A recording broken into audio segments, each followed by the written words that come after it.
MA. Yusuf അലിയില്ലേ, അദ്ദേഹത്തിൻ്റെ സ്വത്തിൻ്റെ 4 ഇരട്ടിയോളം ഓരോ വർഷവും ഗൂഗിൾ ആപ്പിളിന് കൊടുക്കുന്നുണ്ട്.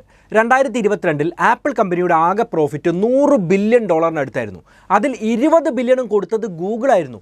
അതായത് ആപ്പിളിൻ്റെ പ്രോഫിറ്റിൻ്റെ 20% ഗൂഗിളിൽ നിന്നാണ്. ഗൂഗിൾ എന്തിനാണ് ആപ്പിളിന് ഇങ്ങനെ പണം കൊടുക്കുന്നത്? കാര്യം ഞാൻ പറയാം, വീഡിയോ ഒന്ന് സേവ് ചെയ്ത് വെച്ചേക്കൂ. 2001 മുതൽ ആപ്പിളിൻ്റെ സഫാരി ബ്രൗസറിൻ്റെ ഡിഫോൾട്ട് സെർച്ച് എഞ്ചിനായിട്ട് ഗൂഗിൾ ഉപയോഗിക്കാമെന്ന് ഇരു കമ്പനികളും തമ്മിൽ ധാരണയിലെത്തിയിരുന്നു. ആപ്പിൾ പ്രൊഡക്റ്റ് ഉപയോഗിക്കുന്നവർക്ക് ഈ സെറ്റിംഗ്സ് ആവശ്യമെങ്കിൽ ചേഞ്ച് ചെയ്യാം, പക്ഷേ ഡിഫോൾട്ടായി ഗൂഗിൾ തന്നെയായിരിക്കും സെറ്റ് ചെയ്ത് വെച്ചിരിക്കുന്നത്.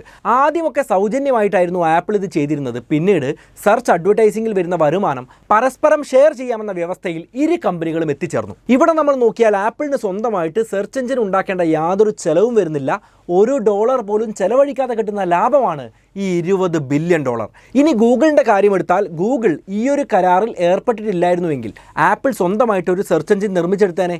അല്ലെങ്കിൽ മൈക്രോസോഫ്റ്റിൻ്റെ ബിങ് പോലുള്ള സെർച്ച് എഞ്ചിനുകൾ ഡിഫോൾട്ടായി അവർ സെറ്റ് ചെയ്തിരിക്കാനും സാധ്യതയുണ്ടായിരുന്നു. ഇത് ഭാവിയിൽ ഗൂഗിളിന് ഭീഷണിയായി തീരാം. അതുകൊണ്ട് രണ്ട് കമ്പനികൾക്കും ഈ ഒരു കരാർ വിൻ വിൻ സിറ്റുവേഷനാണ്. പക്ഷേ ഇപ്പോൾ ഈ കരാർ നിർത്തലാക്കപ്പെടുമോ എന്നുള്ള തരത്തിൽ വാർത്തകൾ പുറത്തു വരുന്നുണ്ട്. ആപ്പിൾ ഒരു AI search engine default search engine ആക്കാനുള്ള വഴികൾ ആലോചിക്കുന്നുണ്ട് എന്നാണ് അഭ്യൂഹങ്ങൾ. എന്താണെങ്കിലും ആ ഒരു കാര്യത്തിന് സാധ്യതയുണ്ടോ? നിങ്ങളുടെ അഭിപ്രായങ്ങൾ എന്ത് തന്നെയാണെങ്കിലും കമൻറ്റിൽ എഴുതാം. മറ്റൊരു അറിവുമായി വീണ്ടും കാണാം.